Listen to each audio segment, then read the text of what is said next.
बिजली के बिना गरीब के घर में पंखा और अमीर के घर में एसी तो छोड़िए, एक छोटा सा बल्ब भी नहीं जल सकता। ये तो हम सभी को पता है। मगर बिजली से चलने वाले उपकरण बिना तार के बिल्कुल बेकार हैं, क्योंकि तार बिजली से करंट बनाने का मुख्य स्रोत है। इसलिए आज मैं आपको फैक्ट्री में बिजली की तार कैसे बनाई जाती है उसका पूरा प्रोसेस दिखाने वाला हूँ। बिजली की तार बनाने के लिए सबसे पहले प्लास्टिक के दानों का कट्टा लाया जाता है। फिर कट्टे में से दानों को निकालकर एक मिक्सर मशीन के अंदर डाला जाता है। फिर सारे दानों को लगभग आधे घंटे के लिए मिक्स किया जाता है, ताकि अपने दाने थोड़े से नरम हो जाए। जब अपने दाने नरम हो जाते हैं, फिर सारे दानों को मशीन से बाहर निकालकर एक करेट के अंदर इकट्ठा कर लिया जाता है। फिर इन सादे दानों के अंदर जिस रंग की तार बनने वाली है उस रंग के थोड़े से दाने मिक्स कर दिए जाते हैं। जैसे अभी यहाँ पर नीला तार बनने वाला है। फिर सारे दानों को एक हॉपर में पलट दिया जाता है। इसके बाद तार के अंदर का जो कॉपर होता है उसके साइज को तैयार करने के लिए सबसे पहले एक स्टैंड में छोटे छोटे यहाँ पर कॉपर के रीलों को सेट किया जाता है। फिर इन सारे रीलों में से एक एक करके पतले पतले तारों को निकाला जाता है और आगे मशीन में सेट कर दिया जाता है, जिससे हमारा एक मोटा तार का बंडल तैयार होने वाला है। जैसे अभी यहाँ पर 1.5 mm का तार बनने वाला है, जिसके लिए कम से कम 24 रील लगाई गई है।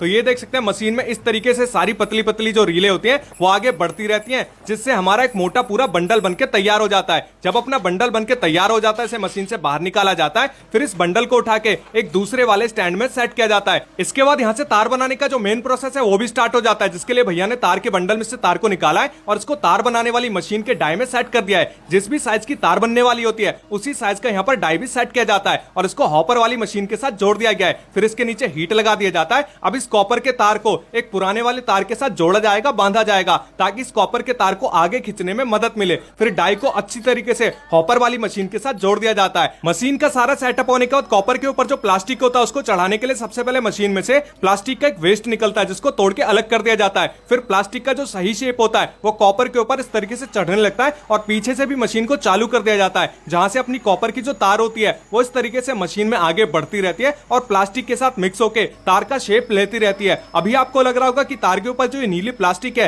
ये कहां से आ रही है। तो सबसे पहले मैंने जो आपको प्लास्टिक के दाने दिखाए थे जिसको हॉपर में पलटा गया था, ये उसी दाने का कमाल होता है। अभी ये जो तार है बहुत ही ज्यादा गर्म होता है, साथ ही में लचीला भी होता है, जिसको सख्त और मजबूत बनाने के लिए एक ठंडे पानी के चैम्बर के साथ इसको आगे भेजा जाता है, जिससे अपना तार मजबूत तो हो ही जाता है, साथ ही में किसी भी खराब कंडीशन में ना तो ये जल्दी से कटता है ना फटता है। फिर इस तार को एक काउंटिंग मशीन से गुजारा जाता है, जिसमें एक सेंसर भी लगा होता है, ताकि पता लग सके कि तार कितना मीटर तैयार हो गया है। और इस मशीन में आपको दिखाई दे रहा होगा कि 2 बड़े बड़े रोलर लगाए गए, जिनका काम होता है तार को 3 बार घुमाना। पहली बार जब तार घूमता है तो तार की काउंटिंग होती है, यानी कितना मीटर तार तैयार हुआ है वो पता लग जाता है। और दूसरे वाले राउंड में जब तार घूमकर वापस ऊपर जाता है तो यहाँ पर तार की ब्रांडिंग होती है, लेबलिंग होती है, यानी तार का नाम होता है, कंपनी का नाम होता है, आईएसआई मार्क होता है, जिससे तार की क्वालिटी का पता लगता है। इसके बाद वापस तार यहाँ पर घूमकर इन दोनों रोलरों से आगे की ओर जाता है, जिससे अपना जो तार है वो बनके पूरी तरीके से आगे बाहर निकलता रहता है। अभी आपको लग रहा होगा कि तार तो पूरी तरह से बनके तैयार हो चुका है, तो ऐसा बिल्कुल भी नहीं है। मशीन के स्टार्टिंग में जो मैंने आपको सेंसर दिखाया था